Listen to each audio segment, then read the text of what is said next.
All right, episode 390 of Global from Asia. Here in the studio. I'm in a different spot. Actually, I think most of you are watching, but for those listening, we have a fun one. We're going on site again here in Thailand, meeting more sellers. Let's tune in today. Welcome to the Global from Asia podcast, where the daunting process of running an international business is broken down into straight up actionable advice. And now, your host, Michael Michelini. How's everybody doing? I've been in Thailand now, back in Thailand for a few months, trying to have more content about Southeast Asia, sellers here. Today's a really great episode, and we went out on site. Antoinette Jackson, she's the founder of SuperBee.me, using natural beeswax products, environmental friendly products, manufactured here in Chiang Mai, Thailand. She's been going at it for many, many years. She's a parent like me, and she's making a lot of amazing things. So I met her at a meetup when I first got here. Actually, she helped me find my kid's school. Thanks for that, Annie or Antoinette. And, we've kept in touch, and we went to go visit some of her setup, and right around holiday time, and recorded this. So episode 390 of the Global from Asia show. I think the URL is easy. globalfromasia.com/superbee. SuperBee is a pretty cool brand, I have to say. Let's tune into the show. And then after, I have some prints of my books, some other plans about Chiang Mai and Thailand, and other things for the community after this amazing interview. Let's tune in. Are you looking for a cross-border logistics company from Asia to the East and the West? Then look no further. Cross-Better Logistics is a solution for you. From ocean shipping to air freight, from factory to 3PL warehouse, Amazon FBA, and Walmart. Cross-Better Logistics is an experienced service provider for e-commerce sellers and B2B traders on TPS Trade. As a GFA partner level sponsor, let them know we sent you and they'll take care of you. Check them out at www.crossbetter.com today. All right. Thank you, everybody, for tuning into another Global from Asia podcast. We're trying to do more in Thailand since we're here, and I'm really excited to have a guest, e-commerce entrepreneur, Antoinette. Thanks for being here. SuperBee.me. Yes, that's our website. Yeah. So we're at your amazing location. We'll have some extra footage for those to check out afterwards. And I'm really, we randomly got to meet at a networking lunch, and you even helped us find a school for our children, and you're a mom parent too, so it's really great to get to know you and to be able to have your story today. So thank you. Yeah, I'm grateful for the connection too. It's been nice to meet you, and thanks for inviting me to talk with you today. Sure. So maybe we'll just start the basics. How did your What do you want to know? the basics? Maybe how did you come to Thailand? How did you decide why we're here? Why we're in Thailand? So I'm from Australia, and my husband's German, and we were living in Germany, and he works in IT. He's a programmer. And maybe he's one of the first digital nomads. I don't know. He was chatting to me about Hong Kong company and setup and doing development. Yeah, we just had this moment. Our oldest son, who's 18 now, he had to go to school in Germany, and we were like, maybe we don't want to go down that route of sending our kids to school and staying here, because we both traveled before and we love to travel. So we wanted to continue our traveling journey and share that with our kids, and so Lutz asked his clients, hey, do you mind if I live in Thailand and work for you? And they're like, well, we don't really see you anyway, and we only talk to you on Skype, so actually we don't care. And we were like, okay, great. And Ilvi had just been born. She was under 1. Nice. And we just got rid of all our stuff. It was such a liberating experience. That's amazing. Yeah. So we all there were 4 of us, and we had 20 kilograms each. And then we just left. Great. Yeah. Great. That's so then I'm trying to gauge how old she is, but that's what? She's 13. So 12, about 12 years then. Great. And then the SuperBee story, how did that? Yeah, so I think the first 5 years, I was like a full-time mom and supporting Lutz while he was tapping away, doing his thing. But I was always kind of trying to start businesses and having ideas because I like to, I don't know, do stuff. And and then I think Ilvi was already 6 at that time, and I had learn about this like alternative to plastic, and I'm a naturalist, obviously. This is where I this live, is really so being connected to nature for me and my family is really important. So yeah, I started to develop this product which replaced single-use plastic, and at that time, I don't know, it was just for fun, and I was playing around with the beeswax and all these like fabrics and natural products and developed this product. And then I started to sell it at the markets, at the school Christmas markets, and everyone just loved them, and I was like selling out. And then we made a website. I asked like Lutz, like, do you think you can make a website for me? And he's like, magic, ding. Ding. And then I made a video with my friend Dominic, and we made it, and I put it up on Facebook with the launch of the website. And then we went to bed, and the next morning it had over 1 million views. Wow. Yeah. And like 5 million by the end of the week, and that was kind of like how Superbee was launched. Yeah. And I think, because we had like many international connections, they shared for us and supported us, and and that's kind of how it started. So cool. So this will be audio and video, just so you know. We started as an audio podcast, but I think for those watching, maybe we could see some of the products you brought. I also have like product videos you can also cut in if you want. Okay. But like the first product and what we sell like really internationally now in like 25 countries.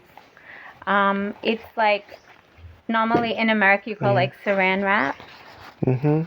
Or Glad wrap or cling film or whatever, wherever you're from. So what you do is you use it like you would the plastic wrap, and then you can wash and reuse it for up to 2 years. Yeah. So they come in all kinds of sizes. This Christmas market, we'd finally have tourists back in Chiang Mai, so we made some elephant prints, and we print on organic cotton. And since the launch of the beeswax wrap, we just continued to try and find and develop products that can replace single-use plastic. So plastic you would use in your house or your bathroom or your laundry, where you just like use it once and throw it away. And so it's been a really great great journey for it's a good mission too, right? Yeah, it feels really great. Yeah. So then you say, so you kind of like developed this. I'm kind of curious just the process, how you. You'll have to come to the production. Yeah, I feel like time. I was. So maybe it's another video we can do. So I made the first. I cut out like an old table, and I created the first equipment. I think, like looking back, that whole like first developing the product, that was definitely like such a happy place for me. Like when I think about that, like developing the product and the equipment and how to do it, and then finding people to help, and that whole really fun. Nice. Yeah. So you just like wrap it and it sticks, and you can put it directly on food. And we had to get like food safety certification and stuff, which is really hard when you have an innovative product that no one's ever tested before. I can imagine being first is always hard, but it's also innovation, which is exciting. Yeah. And it fits our name of our show, Global from Asia. We started the podcast in 2013 to help people like what you're doing, starting and growing a company within Asia. And a lot of times it's China and Hong Kong, but we've done some in other parts of Asia, and this is definitely so you're selling, you have a Thai company and you sell all around the world from the Thai company. Yeah, and it's not easy. I could imagine. Easy. Like bureaucracy in general and administration and working within government, tax and so on. Like when, I'm not fluent in Thai, I don't read and write it so well, so I have to trust my team, and I think it just works actually. But it's not easy. Yeah. Yeah, it's definitely international business is not easy, but it's kind of fascinating. It's fun. It's I have fun, to say right? I like a challenge. It's challenging. Like I had friends like who live in Australia, and she, if I was to live in Australia, there's all these government departments that can give me advice and, tell me how to do things, and grants and funding and everything, it's all kind of there. But here you just have like limited resources. And then there's like, if you're not Thai, then you're limited. Like you don't get it because you're a Thai director. And these things are really like hard sometimes. Yeah. Yeah. I don't know if you want to share some tips about the process for those registering here. I know there's, it might sound boring, but I know people like to understand. I think people want to know. They do want to know. People ask me a lot. I know. So there's many ways to skin a cat, right? So there's different ways. There's obviously like a BOI. Yeah, that's the popular. That's the one I keep hearing. Where you can fully 100% own your business as a foreigner. You can employ as many foreigners as you like. You don't pay tax for the first few years, but it kind of depends on the category that you're in. There's different categories. Actually, the office at the BOI are really friendly and helpful. So, like, before you took the route of, like, getting a lawyer and all that stuff, I would advise, like, to go down to the office and just, like, inform yourself first to kind of, like, know if you're even eligible for it. It's a lot of tech companies or e-commerce, like, people who are, like, developing apps, they tend to get it much easier. I understand. Yeah. Yeah, I feel like Thailand, a big challenge is like company and immigration. Like they're more challenged. I guess there's more people that want to live here, so they don't need to attract people. But visas is always something in Thailand, I hear. It's not that bad. Like if you have a legitimate business that you can hire for Thai people, and you are making money and you can pay for your visa and pay tax and do all of that, then I think it's really not that hard. Okay. Like people are like, oh, it must be hard. But in a way, for me, the process was not hard. You just go through the list, do this, do that, and so on. Well, I think a lot of the other probably ones I think is hard are the digital nomads that really don't want any kind of commitment or any kind of investment. Don't we always for that? But I mean, it's kind of relevant to the next part. You have like staff and operations and a location and everything. I think that's why it's quite trouble-free for me, because I'm employing local people and helping the community, and I'm involved in the community, and I'm not just like enjoying life in Thailand and giving back. Like our business is also a social enterprise, so it's part of our like kind of mission or objective is to like pay it forward and try and make it prosperous for more than just me. Got it. I guess. That makes sense. So I also want to be prosperous. But I think I try to tell people about governments. Or, when you set up a company, they want you to add value to their country, right? They're not just like trying to give you no tax, no cost, right? Well, that's part of the BOI. The concept is that you have to show that you're giving something to Thailand that they can't necessarily or don't have the resources to do right now, that you would maybe like train people or, give something with your expertise if you come from overseas, and that's valuable too.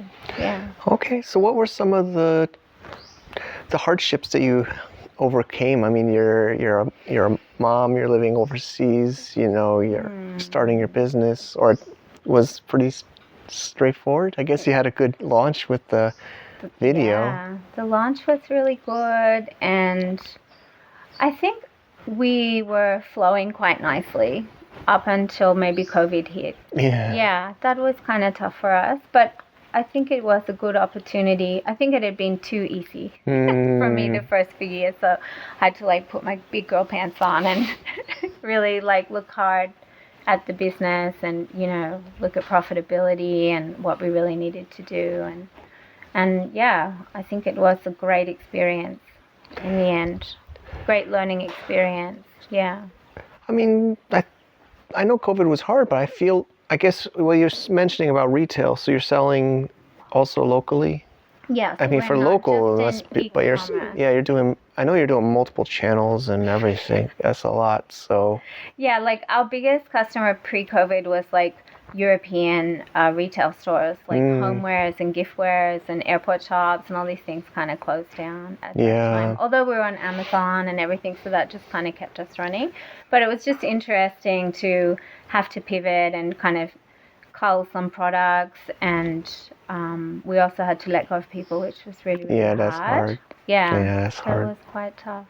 But in terms of like having a business in Thailand, it's always difficult communication because it's like another culture. So you have to manage things in maybe a different way. Yeah, I feel it's most in Asia too. You got to be more sensitive. I feel that's my Sure. where Western, especially Americans, are like just pretty straight, direct, and it usually, especially in China, but also I think Thailand. I'd love your input, but you have to be kind of delicate to delivering this to them. Yeah, it's like I like it here because it is about kind of slowing down and that whole like Buddhist lifestyle of like slowing down, being present, thinking about like where you are and what you want to say to someone. And yeah, I think that's, yeah, definitely increases my mindfulness, perhaps. True. Yeah, but in Australia or America, it's probably more like gang ho, perhaps. Yeah, Yeah. they're kind of.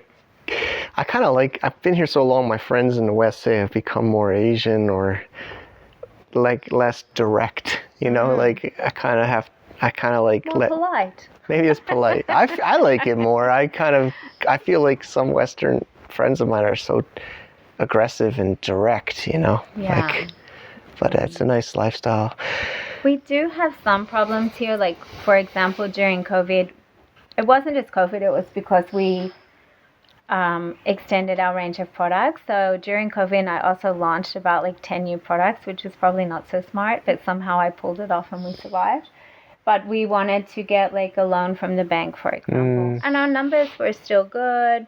And what would happen was the banks here in Chiang Mai would be like, yeah, sure, no problem. They'd come and visit us. We'd show them the books. And, you know, they know that we're a legitimate business for more than 5 years and whatever. But then it would get to Bangkok and they'd be like, nope, foreign director. No, not happening. And that happened like a few times.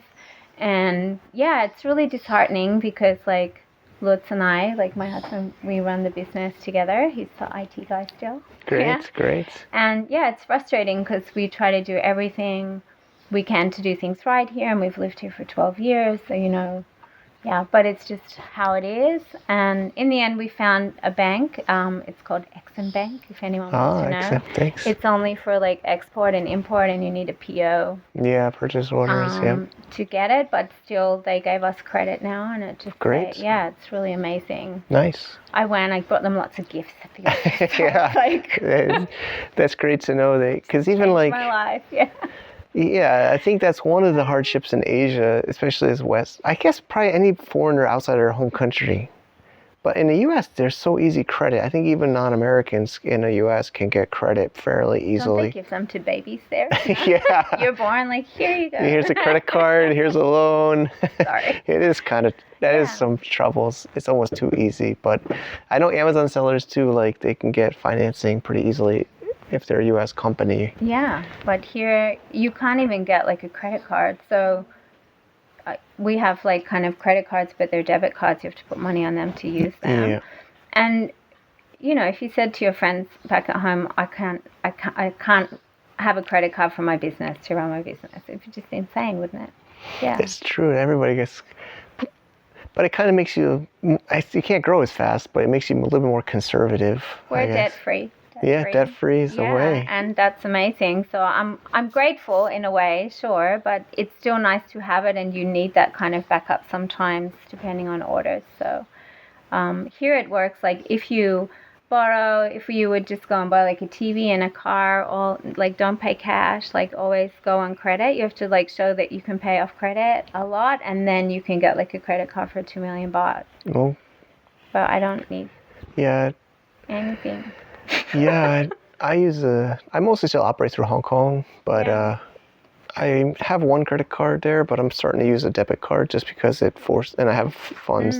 Yeah, it's better to keep it under control, especially with like internet fraud and stuff. It's really on the rise in Australia right now. Everywhere. It's scary. LastPass, I used that, and I heard they just got hacked again, and it's a serious one, and I'm just so paranoid. Sure, it's scary. It's scary. Yeah. So back to business, and so you're sourcing. We were chatting when you're walking. So these are from all kinds of different farms all throughout. Yeah, so the beeswax comes from a farmer co-op. So the hives are actually placed between Chiang Rai and Lampang, which is, I don't know, I've heard there. I think maybe 600 kilometers, maybe 7, maybe longer. I don't know. And there's just like beehives, and then it all gets collected in one place, and then it comes to us.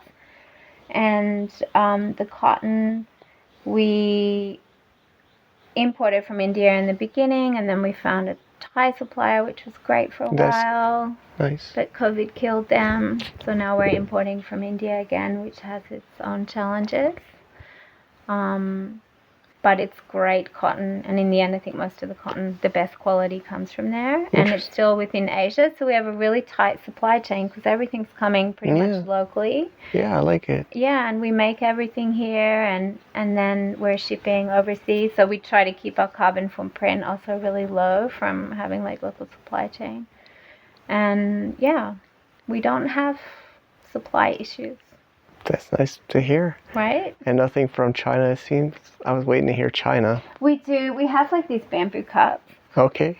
So I actually got them made. Someone wrote me from China, hey, we can put your logo. So I just bought some for my team and some friends, and then they got really popular. So then we put it. Yeah, it's hard to avoid. I still do a lot from China. Yeah. I mean, even in Thailand, I think I'm studying the and a lot are still buying raw materials from China and things. So yeah, and it's not far. Yeah, There's it's not also far. stuff coming by road. Oh, there is. Interesting.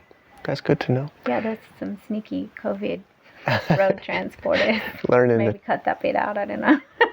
I believe.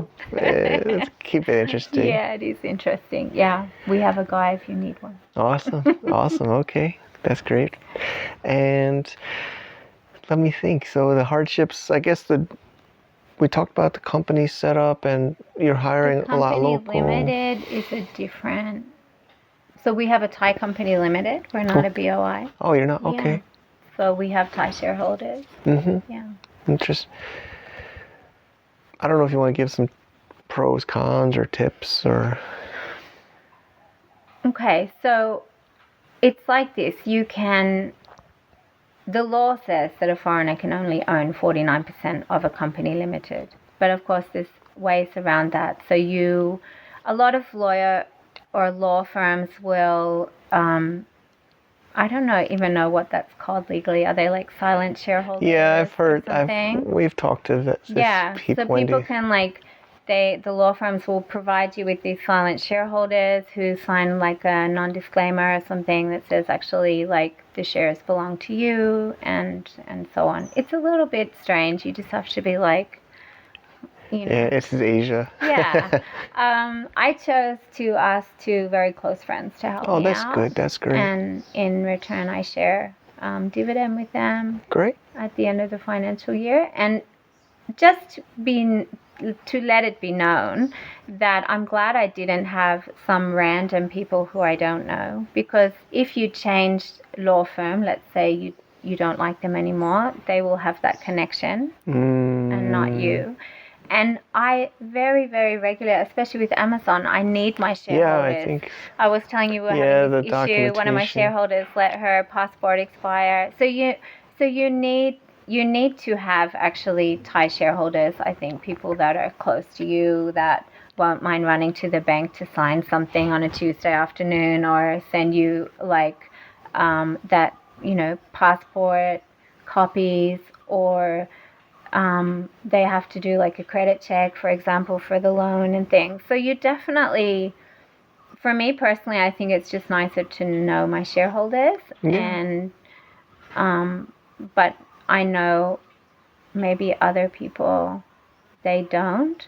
But most of my friends here, they usually have a Thai partner. So for Lutz and I, like you and Wendy also, right? Yeah. Yeah, you are not Thai. So yeah, it's just a bit complicated, and it's just like the way probably thousands of foreigners just do it here, and you just like do it and just keep going.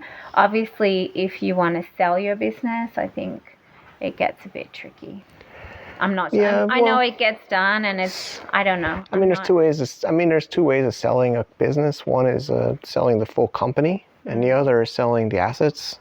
Like they don't need the complications of the shareholders and the company. They buy the accounts, the IP, the brands. I understand. So that's how a lot of investors do it. Even with the Amazon businesses that buy and sell, they're just doing asset sales, not company sales. Right. Interesting. I've sold before, and then I'm stuck with the company. Basically, the one big one is non-compete. Yeah, right. They don't want you to, of course, just redo it with a different name. So that's important to the buyer. But usually they kind of leave you with that liability because they also don't know what you've signed or done or your financing and stuff like that. So usually, of course, it might be, but yours might be different because you have employees and they want to maybe keep those people. But if it's just the assets and the sales channels. Yeah, it's interesting because we're not just e-commerce, because a lot of people who live in Chiang Mai, for example, most people are really digital nomads. So it's always I feel a bit lonely sometimes because I have operation. We're a manufacturer, It's more valuable though. Designing, product development. So we do it all here. So it's sometimes really hard for me to find people that are doing similar things that are not just digital. Yeah. But I love that we're doing that part. Yeah. That's real. It's harder, but it's also value and can, like you said, impact more people locally and add more value to the economy. Yeah. All right, I think we're getting to the wrap up. Of course, superbee.me. Yeah. I love the name, and people can buy it right off the site, or it's on Amazon or stores. Yeah. I know you have some big stores you sell to, and yes, we just got into the Maya supermarket in the US. Great. Yeah. And yeah, they make also great corporate gifts. We have gift boxes. That's a good one. I think it's nice. Is that Luna? Is she in the shop? Hello. There. Is the dog there? Yeah. Hi, Luna? Luna. Ah, yeah. Luna. Okay.